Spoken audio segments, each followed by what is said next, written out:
Hello, and welcome to New People, New Ways, a podcast in partnership with Fresh Expressions Florida and Fresh Expressions United Methodist that explores new ways of being church through the stories and insights of scholars and practitioners alike. I'm Piper Ramsey Sumner, a layperson and cultivator of Fresh Expressions for the Florida Conference. And I am Michael Adam Beck. I'm the director of Fresh Expressions Florida and the director of Fresh Expressions United Methodist. And our guest today is Rosario Picardo. And Roz grew up in Western New York as a first-generation Sicilian-American. In 2003, he earned his Bachelor of Arts in Religion from Houghton College, and in 2007, a Master of Divinity from Asbury Theological Seminary. He graduated with a Doctor of Ministry from United Theological Seminary. United in the house, y'all. Listeners, make some noise for United. In 2014, and an MBA in 2021 from Dakota Wesleyan University, because he needed just another degree to add there. During his senior year of college, Roz entered the ministry as a military chaplain, serving 4 years in the Marine Reserves and 5 years in the Navy Reserves. While attending seminary, he recognized the call to serve the local church and has experience in all facets of church life through roles ranging from church custodian to associate pastor to church planner and executive pastor of church planning at Ginghamsburg Church for 5 years, where they had 3 campuses and worshiped over 4,000 folks. Also, Roz is one of the founding pastors of Mosaic, a multicultural church in Dayton, Ohio, and the most exciting church plant, I must say, in that area of the United States.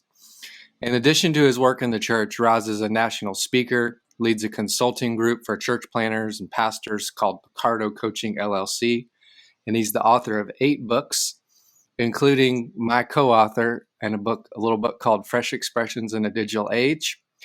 And more recently, Roz serves as faculty consultant in United's Doctor of Ministry program and an affiliate faculty member. And most of the things that are incredibly awesome coming out of United Theological Seminary have Roz's fingerprints all over them. And Roz is also one of my closest friends and just partners in ministry. And Roz, thank you so much for giving us your time today to be on the podcast.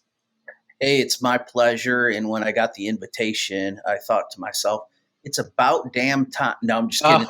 It's man. About time. No, I'm honored and consider it a privilege to be with you guys today. Yeah, thanks for being here. Yeah, absolutely, man. So we like to start with this question for all our guests. Who is Rosario Picardo? Yeah, when I saw that question, there should be an easy answer, but really, I am an average guy, and I think that's what has helped me relate to other people. Is because when I meet folks, I don't lead with, "Hey, I'm a pastor," because before you know it, they quit cussing around me and drinking around me and whatever else. So, and then if my cover is blown, I have to tell them, I'm a pastor, but they're usually surprised. So I'm an average guy, child of God, person of worth, and a husband to my beautiful wife, Callie. And, we talk about marriage in the Catholic Church being a sign of grace, right? A sacrament. And it's definitely changed my life for the better. And then I have 3 little leaders, strong leaders that we're raising up. Gabriella, Lily, and Hannah. And so it's been quite an adventure as being a father, one of the greatest joys of my life as well. And, I consider myself more of an evangelist than I do a pastor, an apostle more than I would consider myself a shepherd. And I can exercise the teaching gift, but I lean more on the prophetic over the teaching. And so it's been quite a journey, and never thought I would end up even being remotely, affiliated with any type of theological school for a guy that, almost flunked out of college a few times and got into seminary on academic probation. So before you know it, God does his thing, and here I am. So in a nutshell, that is me. That's Awesome. amazing, bro. And I gotta say, you and Callie are quite a power couple for the kingdom, just the two of you. And I love your humility and how you do lead as just as your authentic self. And the thing also about you that you didn't really say is that you're kind of a serial church planter, but successful church plants that have a great kingdom impact, and that's amazing.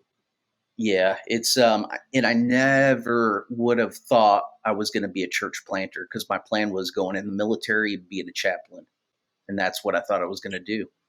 And I got involved with the local church in Lexington, and I fell in love with the local church. And before you know it, I got on this church planting journey, and then God surprised me with doing these restarts of dying congregations as well. And it's definitely easier to give birth than to raise the dead, but both are beautiful when they happen. Amen. That's good. Yeah, I love that you have your set of three girls, because I come from a set of three girls, and Cool. My heart is always like, I know what it's like, and it's a great number, 3 girls all in one household. I'm sure. I was just actually talking to a friend, or no, it was my husband. He was like, I don't know how your dad did it, and we have a cat, and so I'm like, you have no idea, but 3 girls. So good on you for that, and I hope that it's a blessing for you. Well, people often say, hey, are you going to try for another one to have a boy? And I'm like, actually, if we did have another child, I'd want a girl, because not that I have it figured out, but I've gotten the hang of it.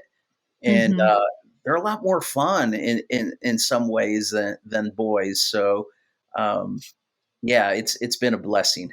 Totally. That's awesome. Yeah. So I want to hear more about the story of Mosaic, because that's where you're at now, right? And so I want to hear, how did it come to be, and what makes it unique compared to other churches? Yeah, I would say I was, I was working at a large church, and the reason I moved to Dayton, but I had in my heart's desire to plant a new congregation, and so I hopped in the car one day with a guy named Wayne Bakken, and we were driving to a meeting in Columbus, which is about an hour away, and we went and heard from the vineyard pastor at the time, Rich Nathan, and how they just have this reproducing DNA where they're launching churches left and right. It's not just in Ohio, but it's around the state, around the country, around the world, and how they sent people out in teams, 2 by 2 or in teams. And I'm like, there's something to that. And so as Wayne and I were driving back from Columbus, reflecting on our time together, I looked at him. I said, what if we planted a church together? We barely even knew each other. He was a successful church planter. I had planted churches. And before you know it, this dream kind of started to give birth. And we thought we were crazy, and we let it settle for a few days, but that burden kept coming. And so that's really where Mosaic was born. And we were attracted to Greene County here because we have more foreign-born people than really any other county in the state, because of our proximity to the Air Force Base and the hospitals. And one place in particular is the Greene, which is a shopping strip center. And you could just hear the different languages spoken, and you could see the diversity. And so I was just attracted to that place. And little did I know that we were going to have church in the movie theater right at the Greene. We would be doing concerts on the quad there in the heat of summer, doing Motown's greatest hits, because they wouldn't let us play any kind of worship music. So our band, we didn't even have a band, but I booked us 3 times in the summer that we were going to perform. And so that was kind of the kickoff. And what gave birth and got this vision of being a multi-ethnic church, Revelation 7:9, that every tongue, tribe, and nation is going to worship God in heaven, but we don't have to wait until heaven because God is wanting us to build heaven on earth. And so We've lived into this. It's not diversity for diversity's sake, but we believe it's a kingdom command and mandate. And we have lived it. We're living into that. So our vision is we exist to become a dynamic mosaic of Jesus followers. So we're becoming. It's present perfect, right? It's something we're striving for. It's more than just aspirational, though, too. Mm-hmm. So in our services, you'll have languages, different languages spoken, prayers. So we're, multicultural, multi-ethnic, multilinguistic, recovery, multi-generational, I might have said economic, but all across the board. When you come into Mosaic, it's just, we're in your face. It's kind of crazy. So you either love us or you don't. And, but it's unique because we're in the suburbs. Like, that's where we're at. But the church has an urban feel to it, like other churches I've pastored in the past. And so I've always, whenever I've been in ministry, God's just brought different people in my way. Either the people no one else wants, the people that may be your misfits. And it's come together to form a beautiful thing. So we're now 5.5 years in. We've moved into our first permanent facility and have seen a lot of growth. So it's just been an amazing journey. Yeah, I love that, Roz. And you planted a successful church in Wilmore, Kentucky, and Lexington, Kentucky. Sorry, and then you mentioned something when you were sharing about it's easier to give birth than to raise the dead. But it's interesting how you kind of were outgrowing all these spaces. Through COVID, you were doing parking lot worship, wherever you could basically meet. You got all these people. And then this inherited church situation opened up where basically God gifted you with a building and an existing congregation. Yes. So for listeners who might not know that dynamic, because in a sense you also have brought resurrection to something that was there, but by planting some new thing right in the midst of it. Absolutely. And we called that an adoption. And so the St. Andrew congregation was studying my book as they were going through this process of change.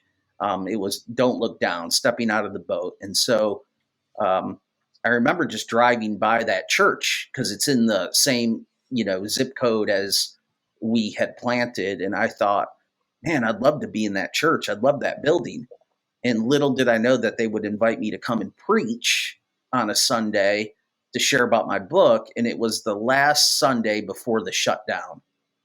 So I was the last person to preach there for like a year in person, which was crazy. And so, but when I went there, the Lord said, don't say anything about any kind of partnership, adoption. Don't manipulate the situation. Because when we feel like we hear from God, and we do, we could volunteer information we shouldn't be. We could be trying to manipulate and force things to happen. And I felt like God's just saying, hey, hang back.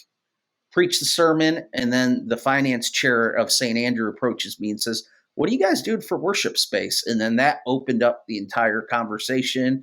And I said, hey, with you mentioning us partnering together, I need you to go tell your pastor about that because I get in trouble fine just by myself. I don't need other people to get me in trouble too.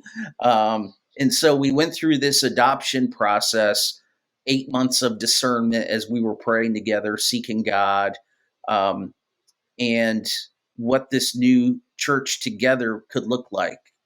And so now, if you talk to some of the folks, they may not be excited about everything we do. There's a lot of change. But wow, they are amazed at all the kids, babies, people that are now coming into the church, calling it their home. And for them, it was worth the price. But the folks of St. Andrews had a lot to give up. They could have kept going for a few more years. Their building was in good condition.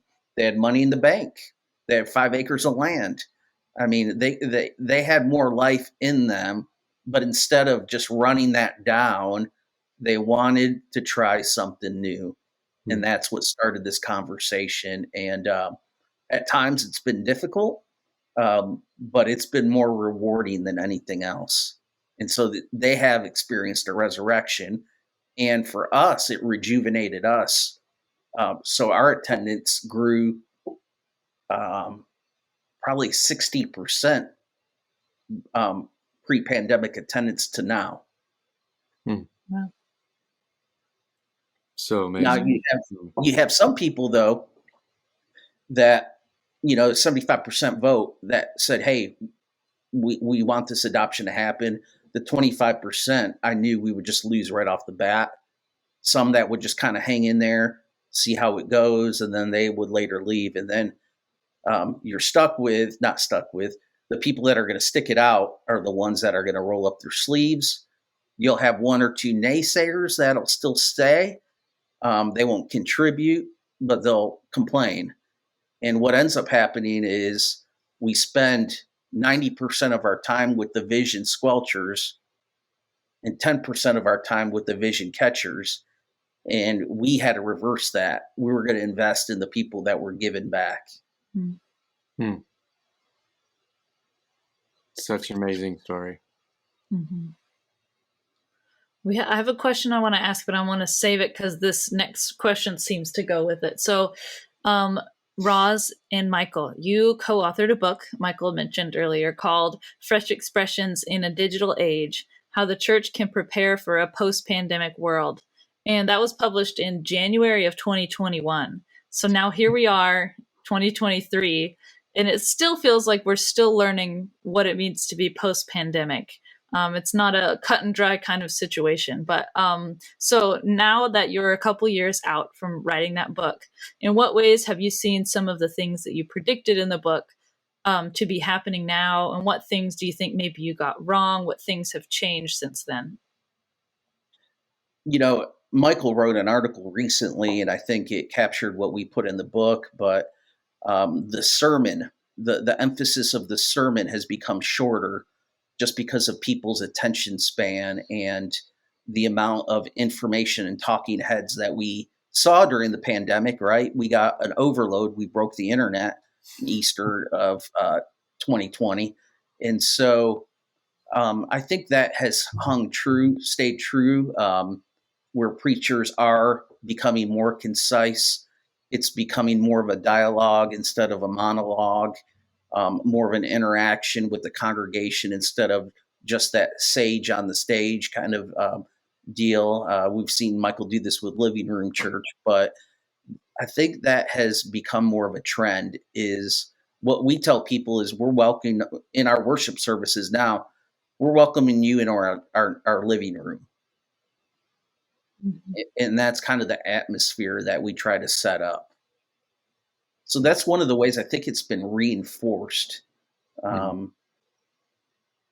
hybrid stuff, we didn't quite understand it then, right? Of what's, happening. And the pre-recording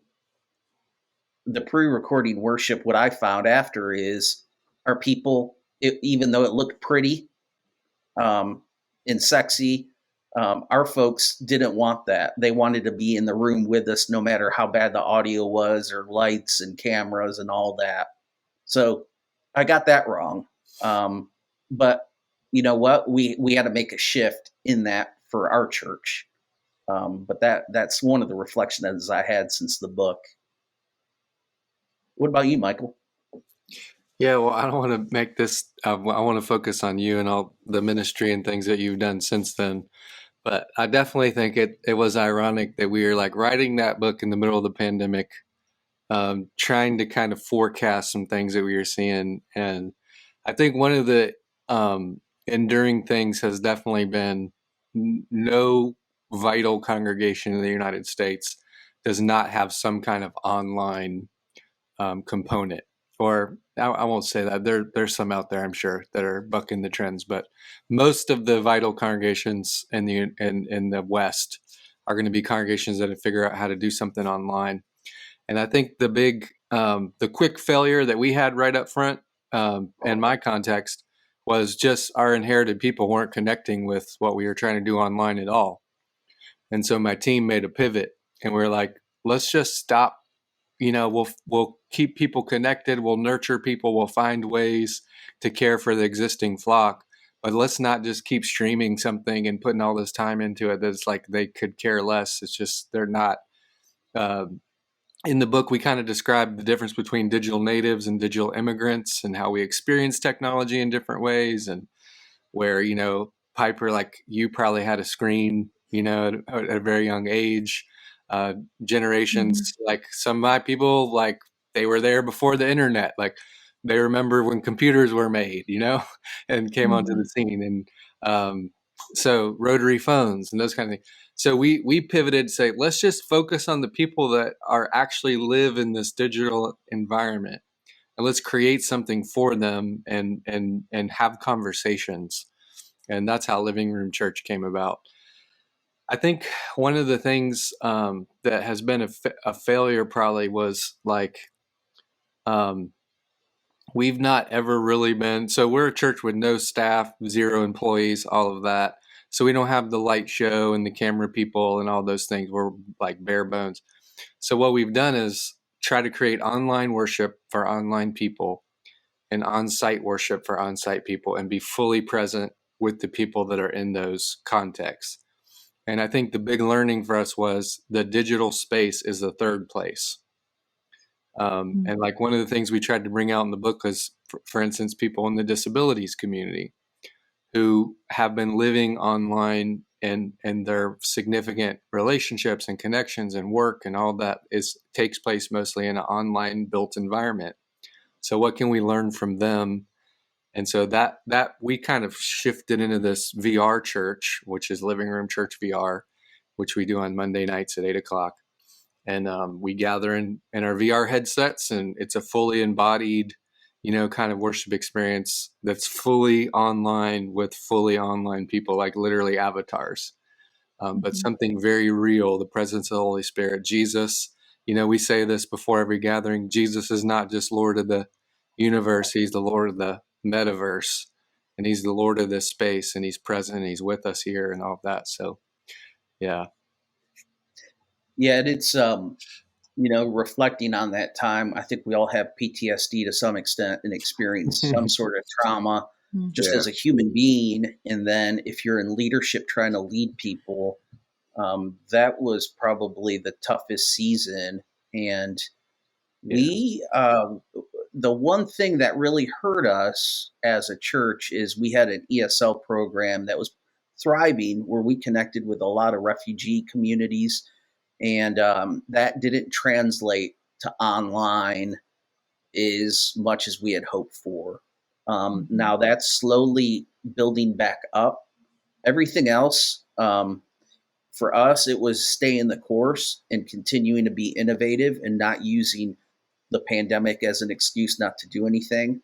So as Michael mentioned, we were on flatbed trucks doing parking lot worship in 8 different parking lots throughout the Dayton area. We rotated around. Even on Christmas Eve, we did 2 services in like 30-degree weather. People hated me, but it definitely created a memory. But yeah, just like anybody, we lost some people. And, you didn't open up soon enough. You opened up too late. You couldn't really make anybody happy. And so Rich Velotis calls that CPR, dealing with COVID, the presidential elections, and then the racial injustices we've seen. And so when we've addressed some of those things, we've lost people along the way. But I'd rather lose people for the right reasons than the wrong reasons. For sure. Yeah, I think the other big failure that for us was like pre-COVID, we had these fresh expressions. They're very organic. They're very like, we don't pass an attendance pad. We don't really collect people's information, if you will. We did not.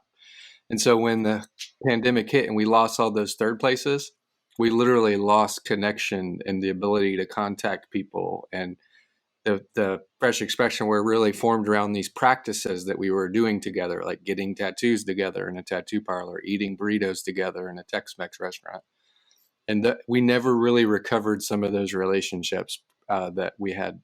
And I'm talking about people, we had such tight community. Like I was like, these people will storm the gates together, you know, and a lot of those people just never. So one of the things we've learned is to try to have some kind of digital element of these things and get creative with get people's cell phones so we can stay in a group text together, create a Facebook group for each Fresh Expression or page where people can connect and contact each other in between the gatherings. And so we have a way to like track all that.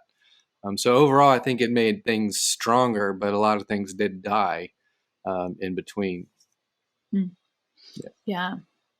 It kind of reminds me, I was thinking about this recently with my experience, and I think it might be, I don't know if it's true of like just younger people or maybe people in general, but a lot I've noticed of the way that communities seem to work is that people will be a part of the community for a season. And in generations past, it was, this is my church and I'm not planning to leave this town. I'm not planning to leave this church. And it was something that you were there for your whole life.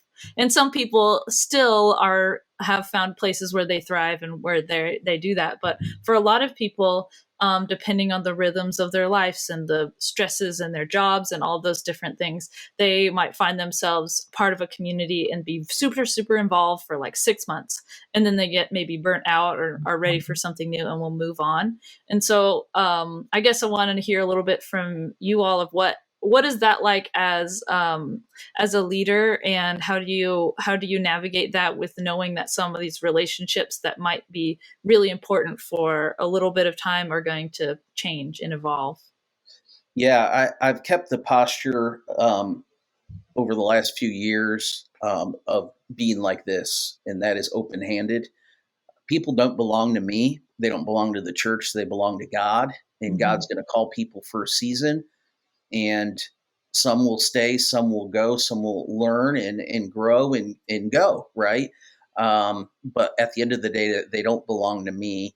And the tendency is, early on in my ministry and even now is still fighting that people pleasing where I'll inconvenience myself to meet somebody else's need. And these are folks that if I say one wrong thing, they're going to be out. I could baptize their kids. I could do, loved one's funeral. I could do weddings. I could walk with them through the gates of hell. But if there's one thing I do that maybe they don't like, they're out the door and we don't see them again. And so why would I sacrifice my family on the altar so I can appease people who really aren't going to stick with me? And you can't take it personally, but ministry is a contact sport. It really is. And we're human beings. It's not just a quote unquote profession. We invest in the lives of people. And so I don't think that returns void when we do it in the name of the Lord and for the Lord. But we do have to have proper boundaries. So we're not setting up these expectations of these people are always going to be with me or with this church. And so when someone says, hey, I'm going to leave or I'm going to do, hey, we want to bless you. And it's this posture of being open-handed. That's helped my mentality out a lot and my psyche, where I'm not taking those things personal. I'm not taking that as rejection of me, but as God calls people into our fold, God calls people out too. Yeah, and I think for me, it's like there's two groups of people that I'm thinking about with that question, and it's the inherited group of folks and the conventional church that I serve as a pastor, and we teach our lay team, our preaching team. The first 3 rules on our preaching team is preach the text. Rule number 1. Rule number 2, preach the text. Rule number 3, preach the text. Like the Bible has more fascinating, horrifying, beautiful, life-giving things that you could ever come up with. So preach the passage. And just as important is exegete the context and the pain points and the hopes and dreams and struggles of this actual community so that the message that lands with the people. But when you do that, right, as Roz was saying, we have to challenge racism, right? We have to speak out. We have to challenge racism. We have to speak out against things that are causing harm. We have to be vocal about that. That's the prophetic tradition that goes back to, Amos, Micah, Isaiah, Jeremiah, and the fullest embodiment of all that stuff is Jesus, right? So we can't just evade or ignore. But when you take what I consider to be following Jesus as a political position, it is a kingdom that we are pledging allegiance to, right? Which means I can't pledge allegiance to other things and other empires. But people are going to disagree with that, and people are going to leave. Now, the part about the organic rhythms of people's lives with Fresh Expressions, I've never planted one and thought, this will be here, 20 years from now. Like when we started Tattoo Parlor Church, which is 11 years old now, I did not think I'd still be doing it, right? I'm running out of space on my hands and arms to get tattoos, but it's still going, right? But it's a part of people's natural rhythm. I think some of the contextual communities, like if you're in a parenting season and you're doing a Fresh Expression in a karate dojo with your kids, with other parents who are doing that. So this is just helping church incarnate and spread into every nook and cranny of life, the way I think Jesus intends church to not just be this isolated thing that only happens on Sunday morning or Wednesday night, but it's spread all out across the week in every place and every. So some of those things are going to have a life cycle and a rhythm. And the sustainability of that is not, let's build a thing that'll last 3,000 years or that I'll my whole life participate in. But let's build something that's really significant and meaningful that helps people flourish in a kingdom way, multiply disciples in that. Then new things are going to spring out of that then incarnate in other rhythms and spaces and times. And then you have kind of church spreading out all throughout a parish. And the words of John Wesley, the world is our parish. So there's those kind of natural and organic rhythms. And then the helping those things live together in an ecosystem, which I think, by the way, is what Roz does so well. He has so many different kind of missional communities happening, all connected.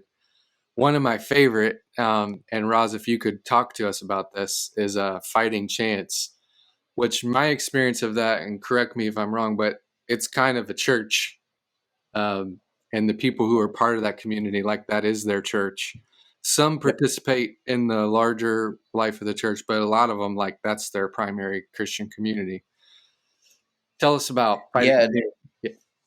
We kick off with centering around a meal. And so trying to feed 150 people is not easy every week, but somehow, some way it comes together because we want to eliminate that barrier as to people getting there off of work and whatnot.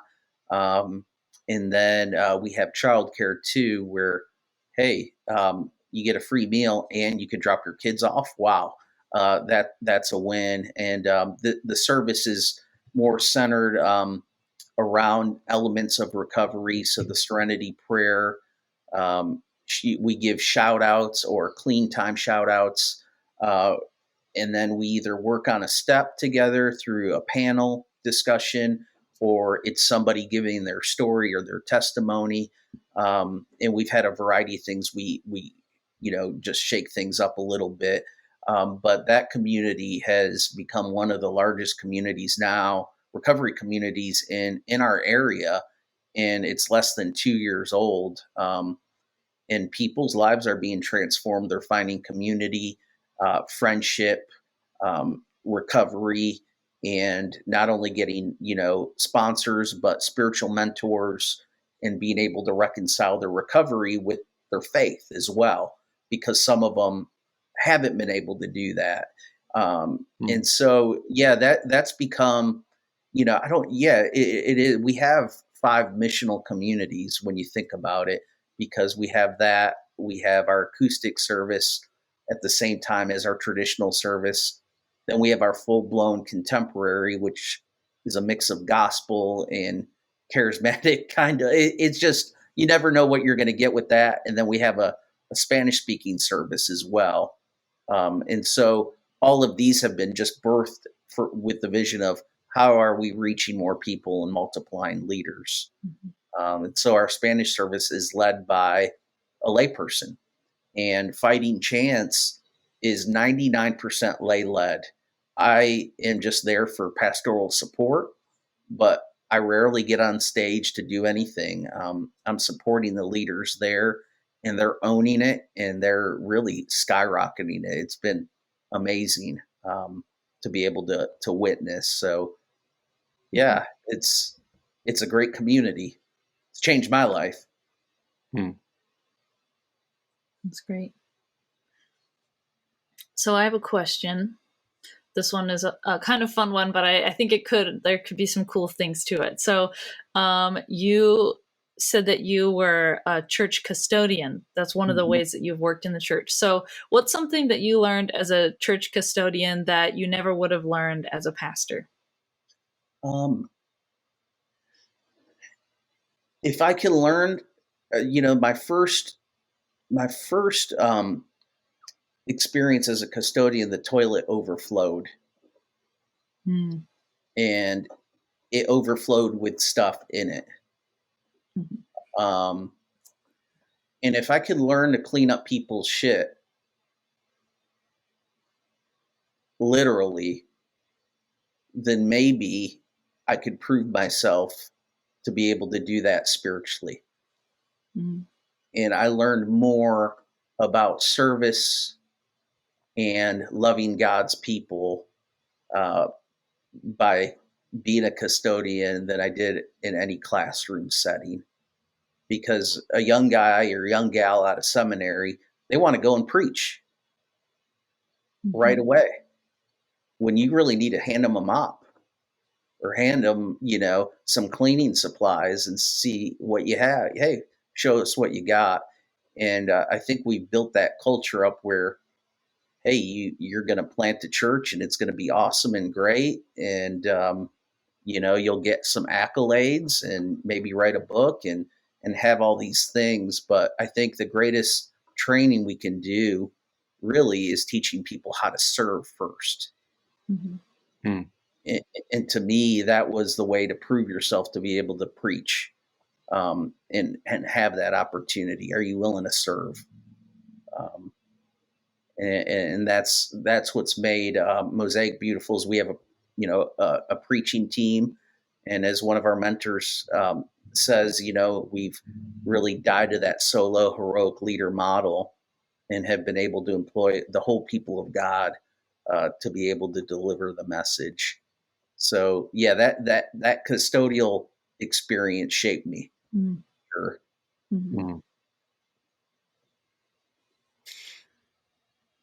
Yeah, in the recovery community, we have this kind of similar culture where when you get sober, the first thing you do is, we say you can't, think your way into sober living. You can only live your way into sober thinking. And so the first thing you do is you make coffee, you clean up the room, you set up the chairs, you put out the literature, you do those basic things of servanthood. And then you build upon that, and then you chair the meeting, and then you get to share, and then you get to sponsor people. And Roz, literally, you got built as a disciple like that, right? From humility and the servant heart of Christ, And I was just thinking when you were sharing about cleaning up shit, one of my mentors used to say, "Sheep bite, and sometimes they shit in your office." So get ready to clean up a lot of shit as a pastor, right? But I think that's missing in so much discipleship development and in churches, where people see the bright, shiny stuff and they see the person on the stage, and they think, oh, it's all about that. And they don't see the struggle. They don't see the things that people put in behind the scenes to get to where they are.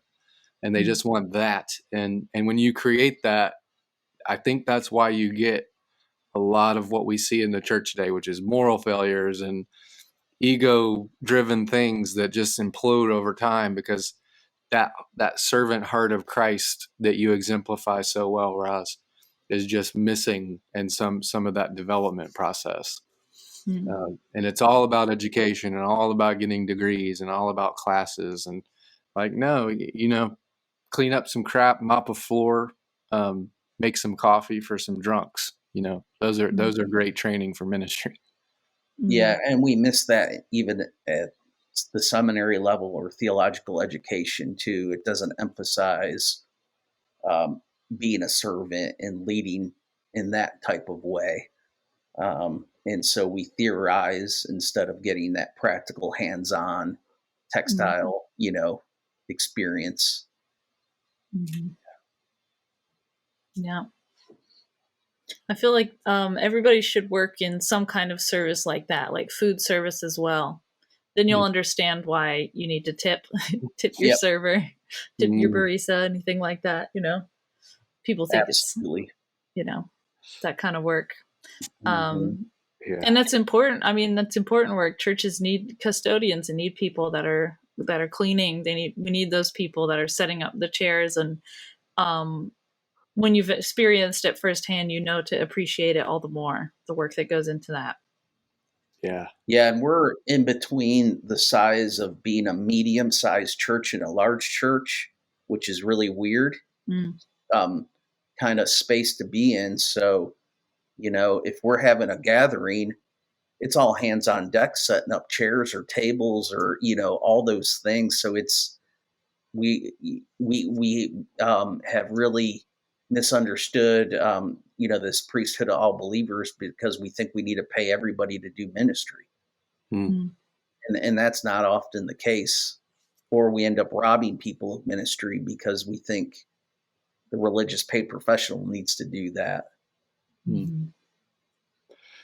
Roz, that leads to the next question we want to ask, and just a little personal reflection on that. I'm in an experiment right now. Like, can we have a church where nobody gets paid?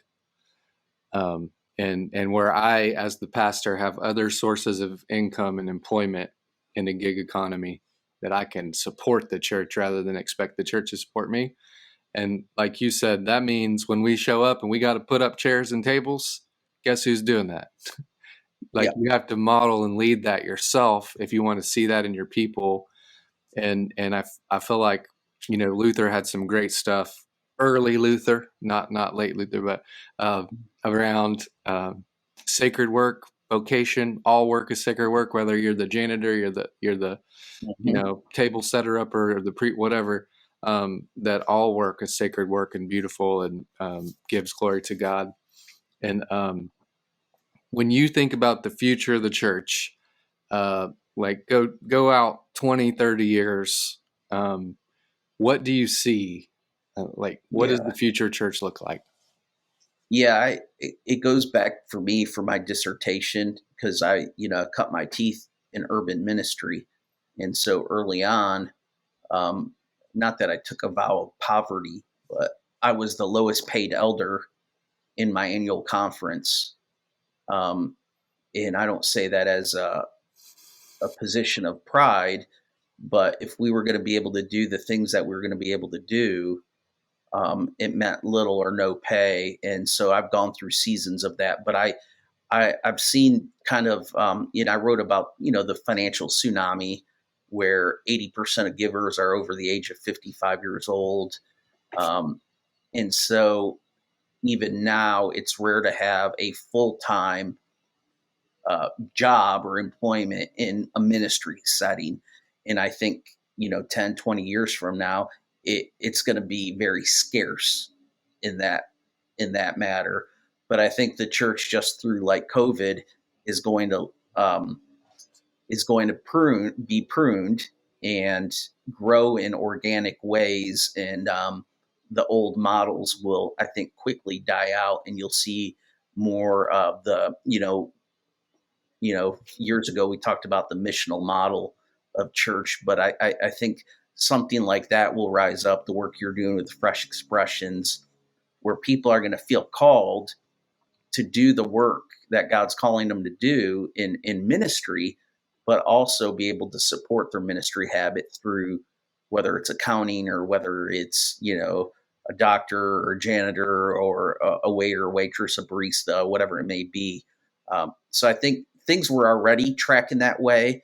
And I think you talk 20 or 30 years out, it may be totally unpaid work that's happening, especially with the amount of debt Americans carry.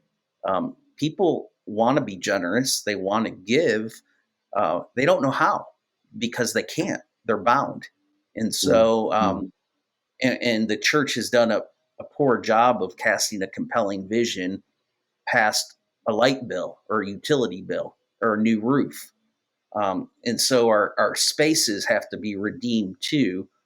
The hard part is not everybody's going to have Michael Beck's heart. So when Michael Beck is called away, you need somebody else that's willing to make those types of sacrifices that are going to live into that. And not everybody's going to. So that makes this work harder in that succession.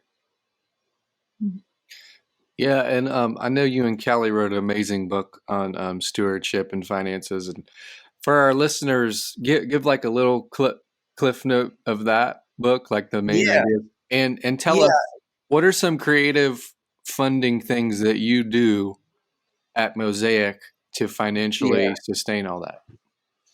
Yeah, we took Wesley's model about earn all you can, give all you, or save all you can, give all you can.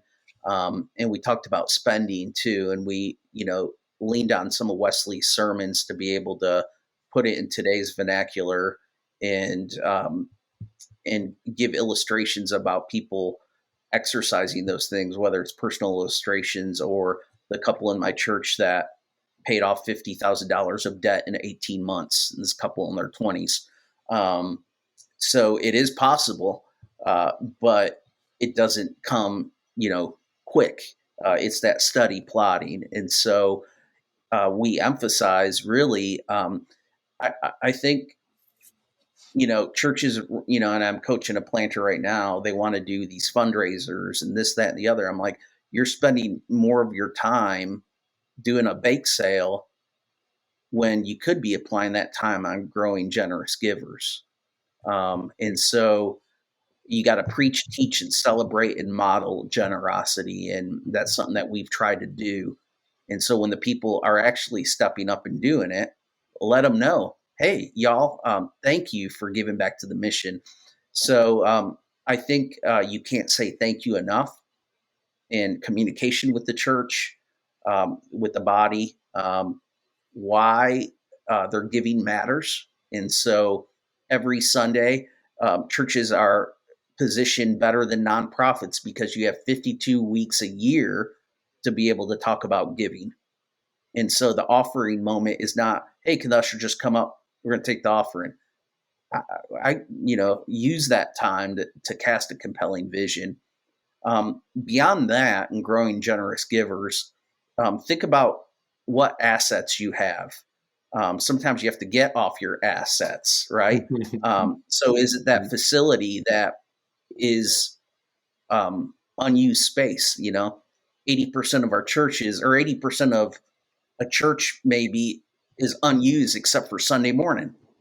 So what does it look like to have co-sharing space, after school programs, partnering with nonprofits? Not that you can make money, like it can't be solely about money, but it's got to line up with your vision as well.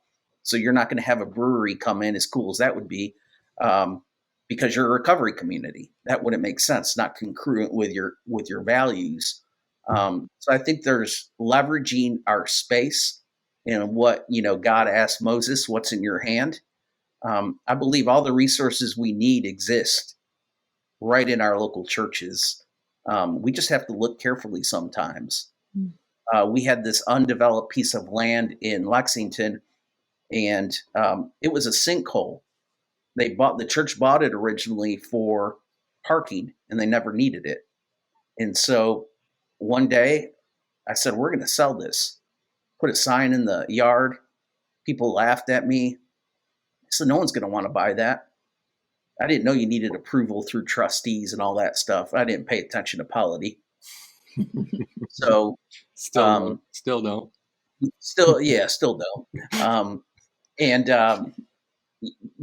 so we were able to sell land and get housing, 2 housing units, 40 units apiece of housing.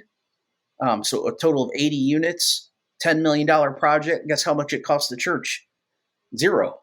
A developer bought it, partnered with the church, gave church some money as well, and is now doing landscaping for life at the church and worked out a great deal. And the church then gets to help, send people to get into the housing units.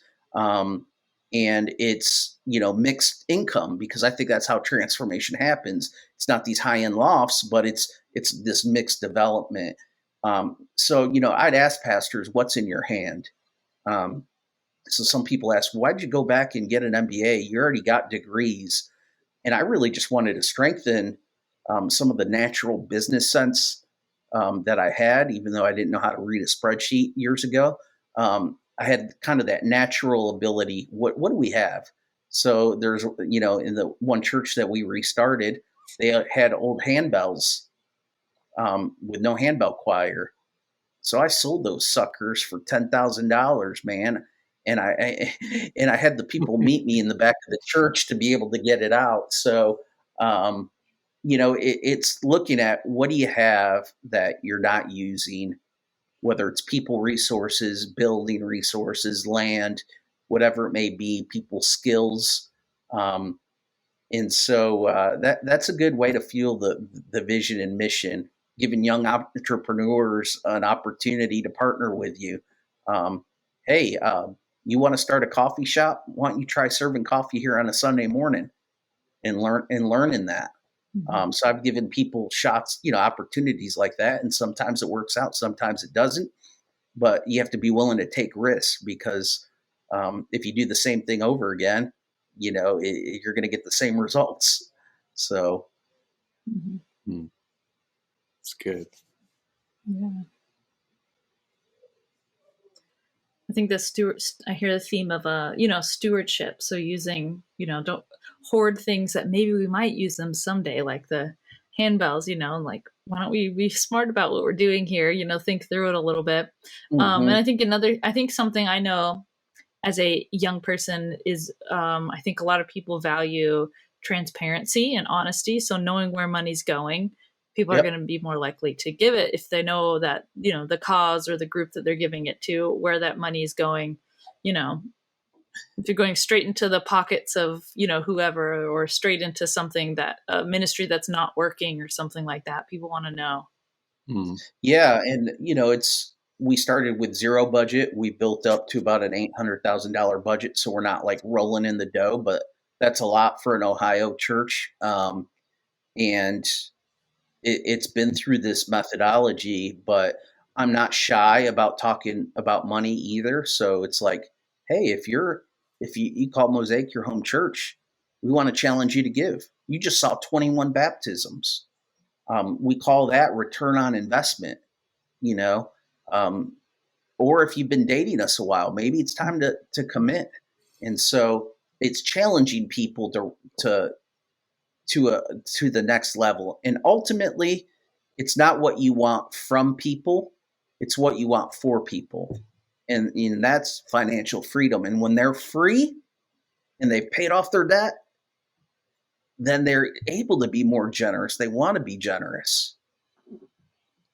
Yeah. So that's something that we work with, and Callie and I are working on a book coming up, but it's looking under the surface of our spending patterns and habits, because a lot of times we think, oh, we just need to do Dave Ramsey or Crown Financial. Well, there's a plethora of stuff, but unless you treat the symptom, you're just scratching at the surface.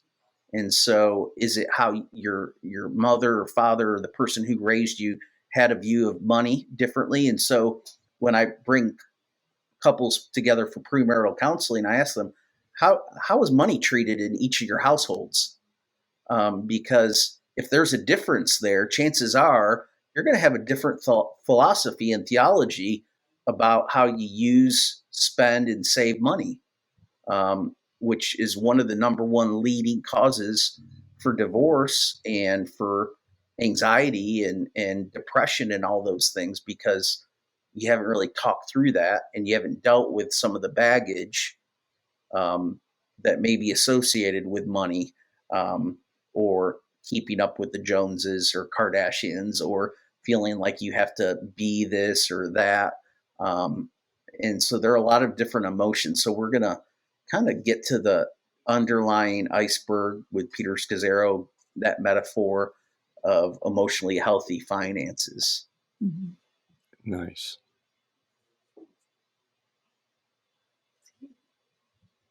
Well, about wrapping up. So, any closing thoughts? And then also, where can our listeners find you online? Can they listen in on Mosaic or learn more about the different ministries that are happening around that? Yeah. You can find me at rosariopicardo.com, or you can go to Mosaic, search Mosaic. We are mosaic.org. And that is our church's website. And you'll be able to find my sermons and other people's sermons, and learn more about our church and what we do. But hey, I'm just grateful for this opportunity to have this conversation, and chances are the people that are listening want to engage in starting new places and being those adventurers and finding new ways of reaching people. And so keep trying, keep persisting, and know that you're not doing it on your own power, but it's the power of God working in and through you. Awesome. Amen. And to those who are listening, thank you for joining along with this episode of New People, New Ways. And if you enjoyed our conversation with Roz, you can share it with a friend, and please give us a rate, review, and subscribe wherever you're listening. If you would like to learn more about Fresh Expressions, you can check out freshexpressionsfl.org and find us on Instagram, Facebook, and Twitter. We would love to connect with you. So see you next time on New People, New Ways.